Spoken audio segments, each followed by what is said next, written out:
This is the Guardroom Podcast, episode 12. I'm your host, Ben Boyle. And that should come as a surprise to some of y'all because I did say I was stepping away from this. But as I turned it over to the new host, he wanted to have a bit of a turnover episode where we got to talk with each other and kind of give y'all a little bit of the behind the scenes on who's been running the podcast for the past year and who's going to run the podcast for hopefully the next year or so. So with that, I would like to introduce the next host of the Guardroom Podcast, Michael Hao.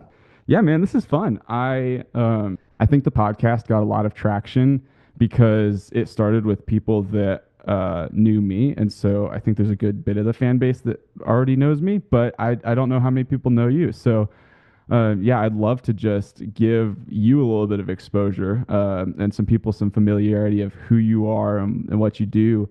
Would love to start with kind of like I think it's so stereotypical of A&M guys to talk about like their 3D or whatever, but would love to hear where you're from and how you got to Texas A&M.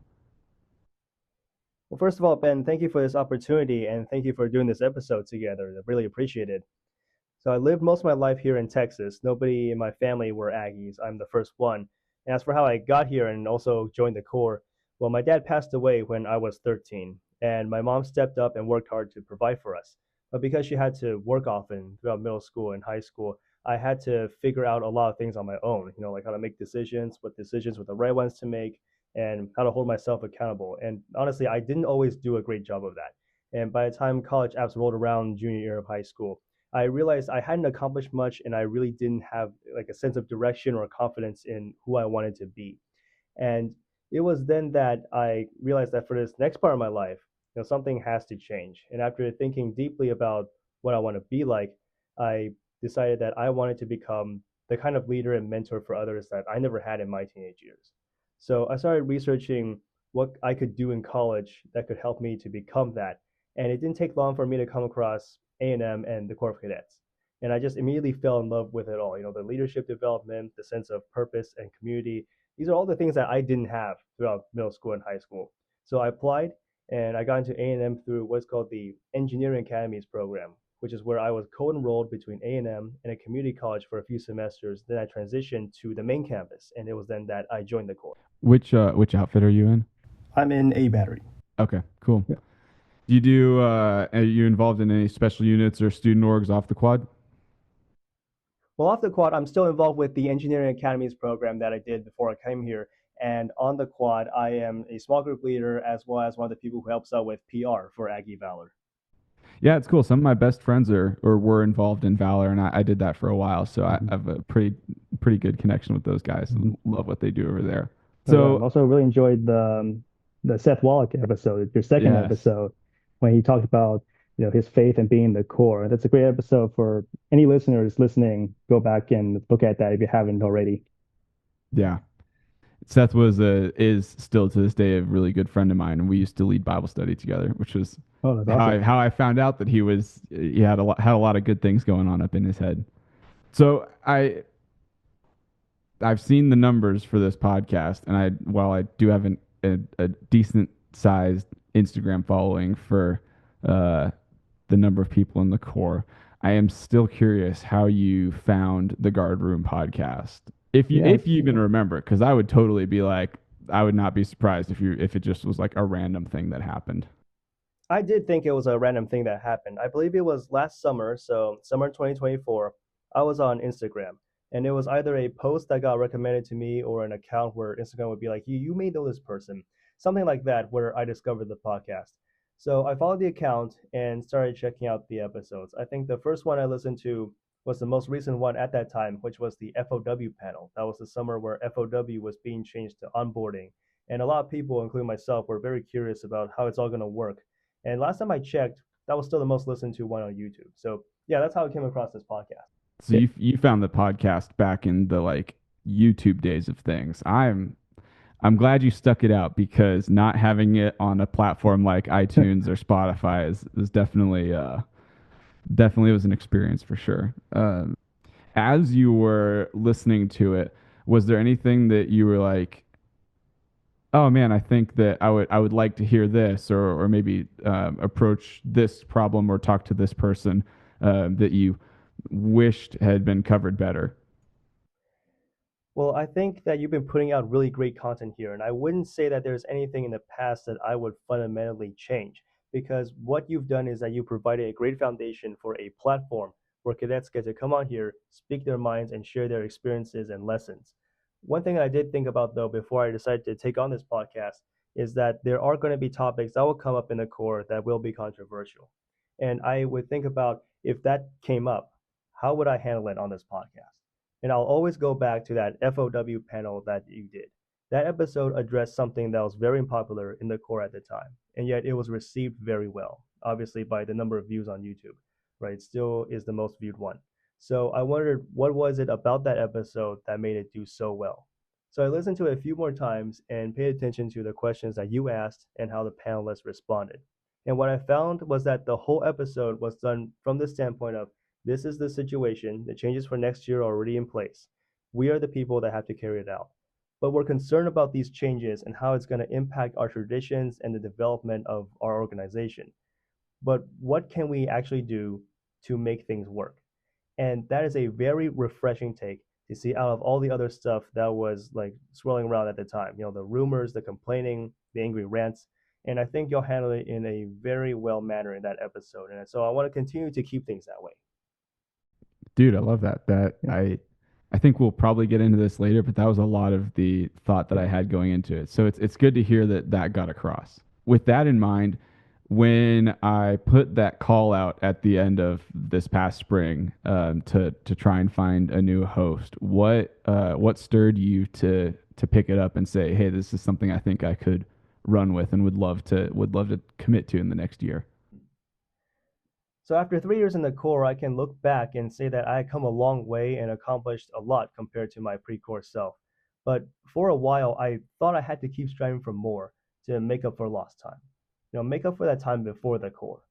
But last year at Marcia de Brazos, when I turned around and saw that my zips really weren't coming back with us, it hit me. Like, I knew this in my head before, but it was then that I really understood that the real value of the core experience isn't measured by accomplishments. I'm not saying they're bad, they're also very important. But what's more important than accomplishments are the memories, the bonds, the lessons that we learn here, and the people that we have here. And that realization changed the way I want to look at my senior year. You know, I wanted to focus less on material achievements and more on building relationships. So when you put that message out, I saw doing this podcast as another way to do just that.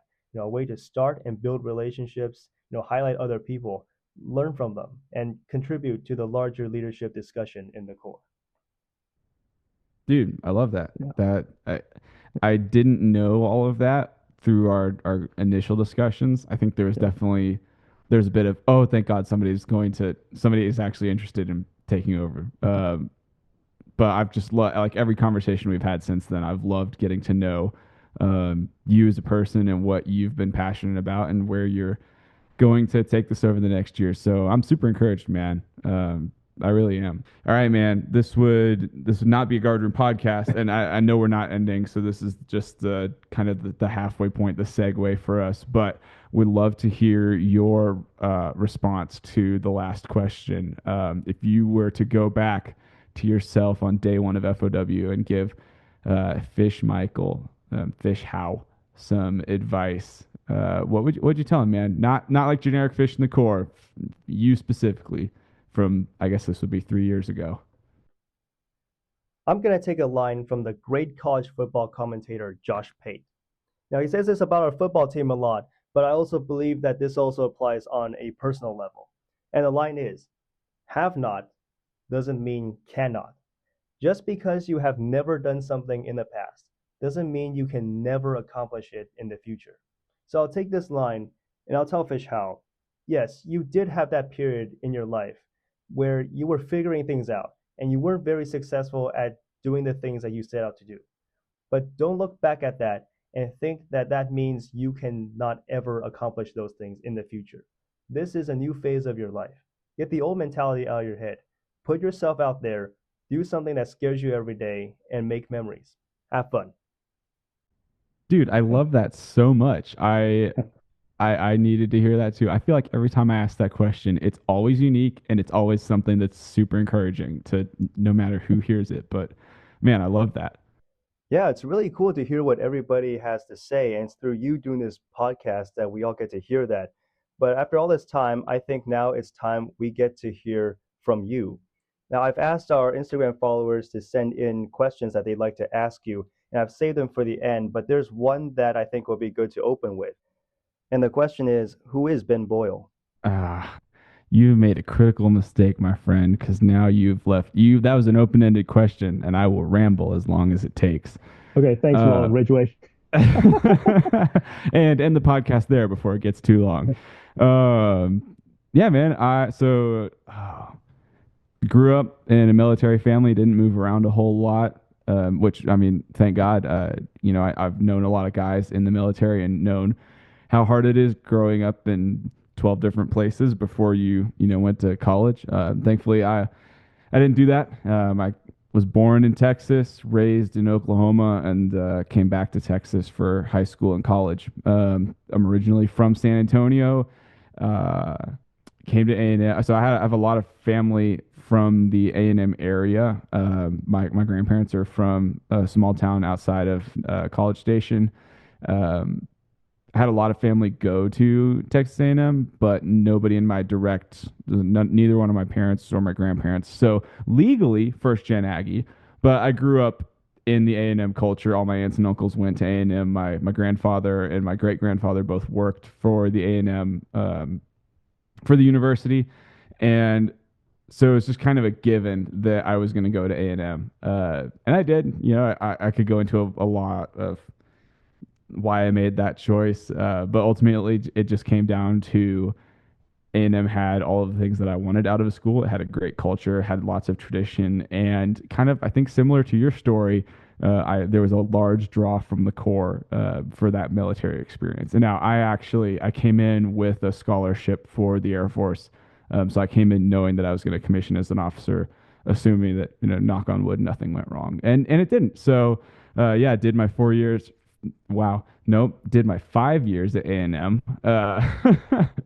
Same So here. I'm going to do 5 years. But yeah. yep, took a victory lap. Ended up being good for me in a lot of different ways. And now I am uh, out of A&M and doing real world job. So I think one of the other questions you had on your list was probably from one of my buddies asking me what I'm doing nowadays. Oh, So yep. Hmm. I figured I'd get into that too. But yeah, I'm working out in Albuquerque, New Mexico, as a maintenance officer in the U.S. Air Force. The next question everybody gets is or everybody asks is what airframe do you work on, and the answer is I don't. I work in one of the support shops that does specialized maintenance on airplane parts. So we do have airframes out here at Kirtland. We've got all the variations of the C-130, and we've got H-60 helicopters, UH-1 helicopters, and the Osprey. But the job that I'm working right now is specifically more of the specialized maintenance for systems around the aircraft, not the actual aircraft itself. But yeah, I don't know. I feel like there's a lot more about me, but I feel like that's a good 10,000 foot view. We can definitely go into more detail if you Yeah. want to know some other things. Well, yeah, let's start back at the beginning. So you came from a military family, are they from all over the services, or is there a specific service that your family's majority part of? Yeah, And who so in your family? my dad actually was the only person in my family. So I stand corrected. Um, Large, big army history in my family. My grandfather was in the army during Vietnam, and then my dad served in the army as well. But that was it from the family side of things. So very green. And then when it came time to apply for schools and apply for scholarships, my dad said, "Hey, you're too smart for the army. You should just at least try to go join the Air Force." So I went over to Big Blue instead. I see. And was your dad the cadet too, or any cadets, Aggie Yeah, cadets in my your family? no, oh no. So my dad went to school up in Syracuse, and he grew up in the Northeast and went to school up in the Northeast up at Syracuse University in New York. He was an ROTC cadet there too, which was how he convinced me to go ROTC. He said, they'll pay for school and they'll treat you well. And up to this point, they've been doing that.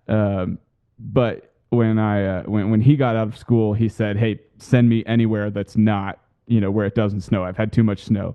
And so they're like, "Okay, cool. You're going to Texas," and that's where he met my mom. My mom's originally from Texas. So I'm from Texas. Grew up there. Ended up going to school because of the long A&M lineage on my mom's side of the family. Now, being from an Aggie family, I'm sure you've heard a lot about the traditions of A&M. I'm sure they've told you a lot of things about it. But when you came to A&M, it was under pretty unusual circumstances. You're the class of 24, and so you guys were the COVID fish class. So tell us about your fish year and how did you experience the A&M tradition your first year, in person, but as, a fish? Yeah. I think the class of 24 will just be perennially cursed with being known as the COVID class. And there was like so many other things that we did and loved doing, that the fact that every time we get together for the reunion, it's always going to be the COVID class. It's just going to be, it's our curse to bear for the next 50 years. I think the coolest thing about A&M and the people who ran the Corps at that time was that they really fought hard for the soul of the university, and all of the things that make A&M unique from every other school in the country. And at the end of the day, there's stuff like our football traditions and our class traditions, a lot of like what we would call little T traditions that are cool and they're fun and I love them and I absolutely believe that we should keep doing those. But the traditions that carried us through the COVID times were our big T traditions, the ones that like if you took those away, you took away the heart of A&M. And so there was some things that even though it looked different, we still made do and we still did it. We still had silver taps, we still had muster, we still had midnight yell, and I'm sure I could think of a couple others, but the soul of like what makes Texas A&M was still there. And I honestly feel worse for the class of 20 that had the end of their senior year cut off because they missed out on the traditions like March to the Brazos or Final Review, or their muster, because that was really the height of the panic when everybody was like really feeling scared about COVID. Versus by the time the class of 24 came in, we knew a little bit more of the, hey, like as long as you're a decently healthy person and you don't have any outstanding conditions, you'll probably be fine. And so really, like day-to-day life in the COVID Corps did not look a whole lot different than it does now. I mean, obviously we'll look back at the pictures and see all the masks and the people trying to stand apart from each other.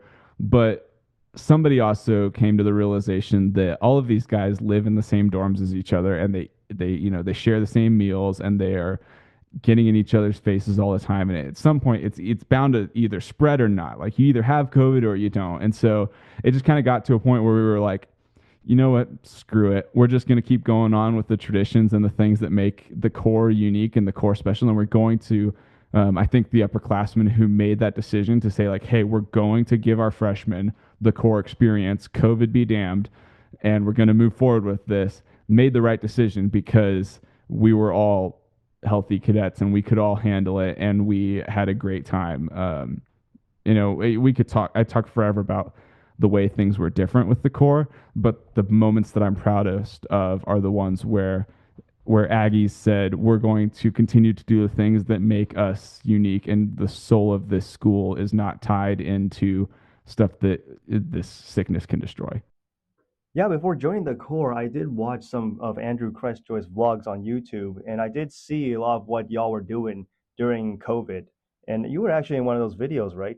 I do, yeah. Okay. So for anybody who wants to go on a little Easter egg hunt, I am pretty prominently featured in one of, well, I say prominently. He didn't like talk to me or anything, but I am like smack dab in the middle of one of Andrew Crestjoy's videos, the one about Corps Brass, which was really funny to like go back and watch his video and be like, hey, that's me. And but yeah, I mean, I think what you see in that video is a perfect example of the COVID experience in the Corps, where you had some stuff that was different. Like, you can look at it and you can see the masks or the way the outfits are aligned, or the way some of like pre-formation stuff happens. I'd have to go back and watch that video, but the same thing that happens at every core brass happens in that video. And, I don't want to give it away to any, potential fish who are coming in here and listening to the podcast, but like everything that happened in the core brass that you can think of happened in my core brass. And it, maybe it looked a little bit different, but the heart of the tradition was still there.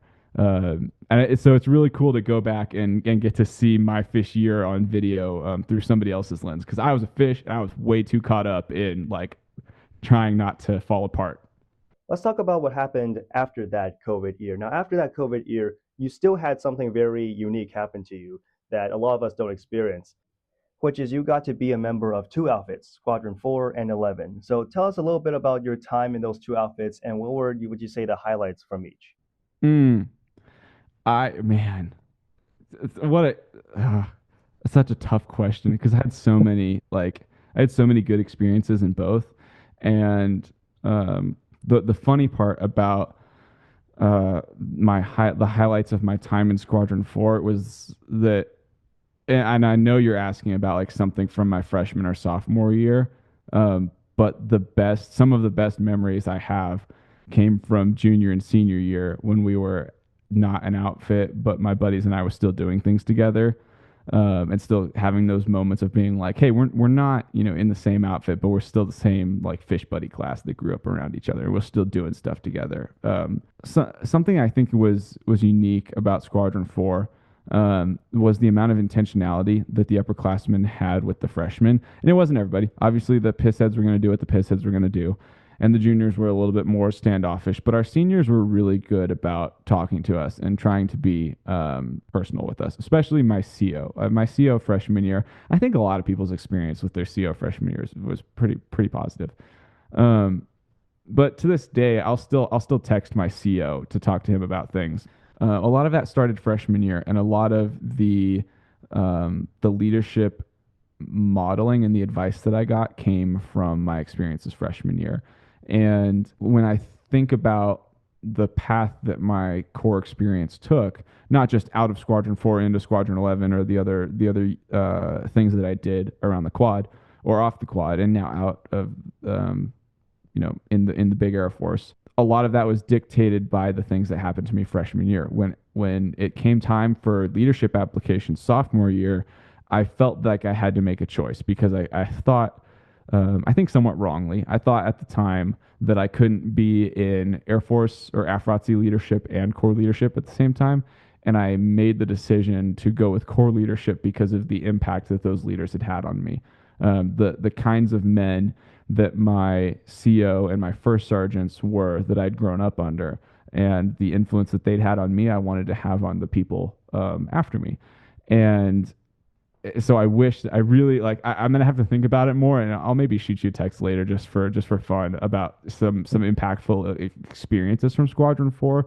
But the bigger impact that it had on me was the kind of leader that it made by the example of people that it showed, and it set a very high bar of this is the kind of person I want to be when I'm the one who has to stand out there and say I'm in charge.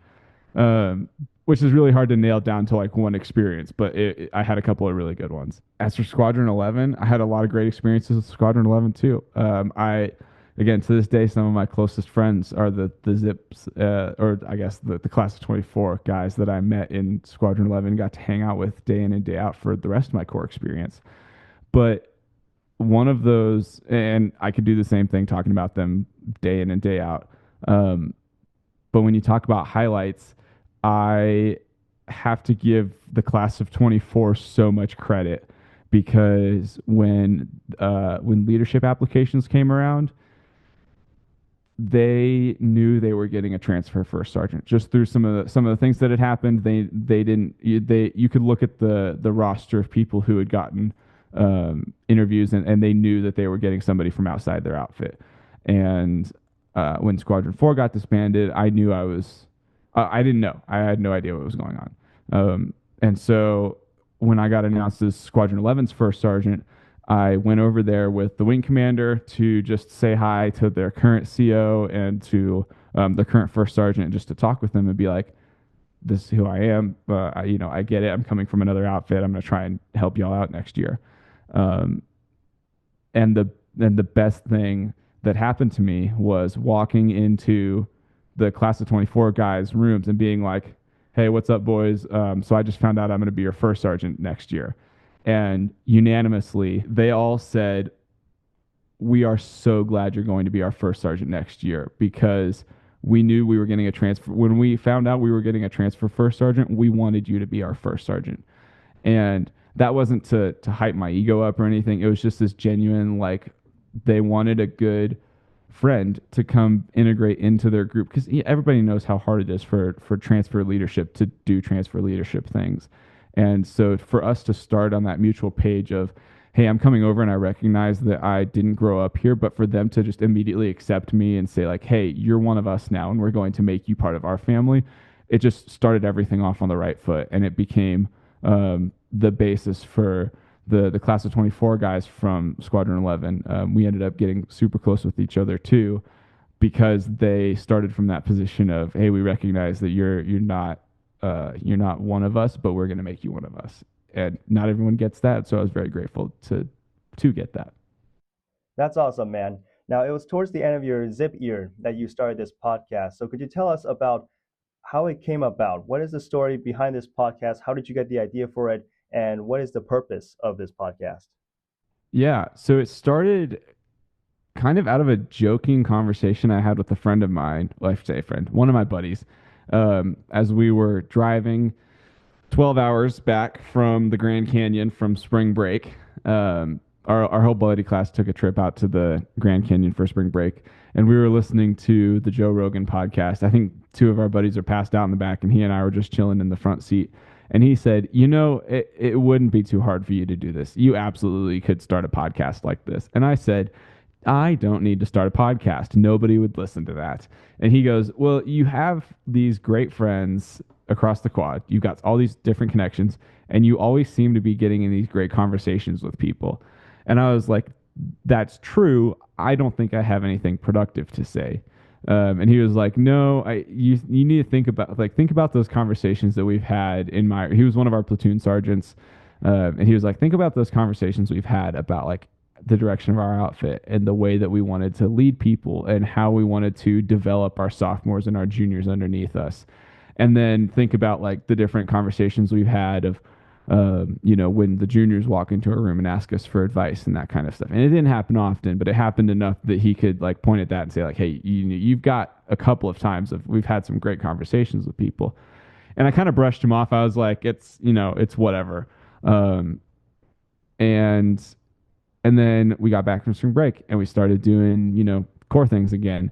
And the next time we had a junior in our room talking with us about some leadership stuff, especially because I think leadership selections came out after spring break that year. Or maybe it was like right before. Either way, we weren't super sure. And he said, we had this great conversation with one of our juniors. And then after the junior leaves the room, my buddy looks at me and he was like, you should start a podcast. And I was like, I see what you're talking about. Like I understand the visions, but so now the idea is, okay, well, if I'm having these great conversations, what does this need to be about? And actually I should give him way more credit. Jordan, if you're listening to this, you get a good chunk of the credit for this experiment. And he was in the couple of the first episodes as like our third chair. So we started workshopping, hey, if we, everybody with a mic can start a podcast, but how are you going to provide value to people? What are you going to do that's unique? What are you going to do that's special? And make sure your podcast is something worth listening to. And so we started workshopping these different ideas, and what we got down to, what we came up with was kind of three basic principles. First, we saw that many of the problems in the Corps culturally were due to a lack of communication. And that was communication from top down and communication from bottom up. So the top down leadership, I love them to death. And I was friends with so many of the leaders in my senior year. The top three, Corps commander, deputy commander, and chief of staff, were all great friends of mine.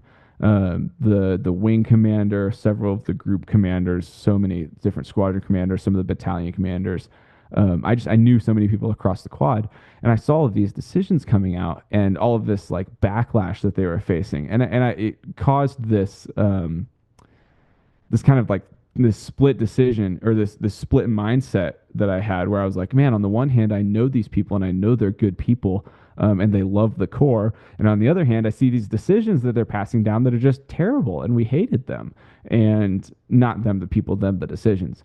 But then I would sit down with them and I'd have this conversation and I'd hear where they were coming from it, and I was like, man, this, like, I may still not necessarily agree with the decision, but I understand where you're coming from and I can implement it better now because I understand that. And I saw that it was the same problem the other way. Cadets can say whatever they want in the core teams channels. I don't know if they still can, but they could when I was a senior, and they weren't saying anything productive. Nothing productive went back up the core teams channels, and the most like any average cadet could do would be to like post a meme, and the memes were getting like shared around, but the memes, that's not an effective form of communication if we're being completely honest. And so the first principle that we had starting the podcast was we wanted to create a platform where core leadership could come and explain the thought behind, hey, this is why we're doing what we're doing, and these are the decisions that we're making, and giving them an opportunity to talk to the core writ large, outside of just what's in a passed down SOP. I don't necessarily know that was accomplished, but I think the FOW podcast that you mentioned was one of the best examples of that happening, because we got some of the guys who were in the room when that decision was made to sit down and explain why those decisions were being made. And we had some people who were the immediate implementers of that at a squadron and at a group level sit down and say, hey, this is how we're going to approach implementing these new decisions. So that was the first goal, was communication from leadership down. The second goal, I think kind of tangential to that, was communication from the cadets upward. So, I'm a normal cadet. I wasn't in core leadership. I didn't do a whole lot special to distinguish me from anyone else on the quad. I felt like I was a pretty level-headed guy, where I could say like, hey, I'm going to, bring these concerns up to core leadership in a way that's respectful and opens that dialogue. Again, I saw such a lack of respectful feedback to core leadership from the cadets. All I heard was complaining and this sucks, I don't like this. And so what I wanted to do was kind of aggregate those feelings and those thoughts and compile them into something that was more well thought out and well reasoned, and to be able to sit down with our core leadership and say, hey, these are the thoughts, and this is the pulse of the core and what I'm feeling. And if an average cadet was sitting down with the core commander and got to ask them some questions, what would they ask him? And so that was one of the things that I wanted to do. It's like, hey, I know the core commander. Let me sit down with him and ask him some of those average questions. That didn't happen because it's really hard to get to sit down with the core commander in an informal environment like this. But it's something to look to. That was an idea, and again, that happened to some extent with like Matt McGee, one of the regiment leaders or the battalion commanders, some of the other guys who were in leadership, getting to sit down with the core leaders and say like, hey, these are the average feelings of the average cadet, and what do you have to say to these people? And the final principle that my buddy and I landed on was just this idea of passing down stories and legacies and lessons learned in the core. Because there's so much that I feel like we learn the same lessons year in and year out. There were so many things that I learned that I watched my sophomores and my juniors make the same mistakes and learn the same lessons. And I was like, man, if I had just like told you this story, you could avoid all of that too. And so I wanted to create a platform where we could sit down with some of those great cadets and learn some of those stories. And some of my favorite episodes to this day are the ones where I've sat down with, Kyle Payton, James Wilkie, or Matt Marquez, or Chase Johnson, just these guys who like had great stories of being in the core and their experiences, and getting to have those recorded for posterity. It was really just me sitting down with my friends and recording those amazing stories of the guys that truly define what it means to be an Aggie and what it means to be a good Ag while you're at Texas A&M. So that third principle was just to sit down and give cadets a room to tell their stories in a kind of an uncontrolled environment. Dude, I love that. And even before I reached out to you and we started talking, I could already see a lot of what you were just talking about just by listening to the episodes that you've made. So that's really encouraging, man. It's really awesome. So, what is your favorite thing about this podcast? Oh man. This sounds kind of selfish, but the one of my favorite things about I would say my favorite thing about this podcast is it gives me an excuse to sit down with really fascinating people and talk to them about their stories and get to hear about parts of the quad that I didn't get to experience. I mean, there's a finite amount of time that you as an individual can give to the things in your life, and we can't give all of that time to everything in the core. So, I didn't do bonfire. That just wasn't something my outfit did. That wasn't something I was ever super interested in, besides going to and knowing the history and traditions. But actually building bonfire is never really my thing. But I got to sit down with the guys who were really big into bonfire, and they made that a cornerstone of their core experience. And I got to sit down and listen to their stories and listen to and learn about this part of the core that I never got to experience. Or some of the guys from the regiment or the army who their version of the core is so different and yet so similar to the things that I did, and getting to see some of the things that make the core great from the different perspectives, and selfishly sitting down with my friends and making friends through this podcast, and getting to have those conversations and go man, I'm getting to put my friends on the record for the rest of however long this podcast is here, for future cadets to listen to and listen back to these great ags who had incredible stories. And if you can sit through the terrible audio quality from the first couple of podcasts, there's so many good stories, and just some of those guys are this guy just defines what it means to be a good ag. And just having the opportunity to sit down with that kind of person was, I wouldn't say it was the reason that I started this podcast, but it was such a contributing factor that it was really cool to see that come through, and to be man, I really got to have some just genuinely cool conversations with some really cool people. And even as a fifth year, walking across campus and seeing people that I met through the podcast and was then friends with because I started the podcast was a really awesome opportunity. That's a great thing to like about this podcast. It's similar to what I had in mind, talk to my friends or make new friends and learn from them. So I think that's great, man. And now it's time to continue the tradition of the last question. So, Ben, you're talking to Fish U, not any generic fish in the core, but Fish Boyle.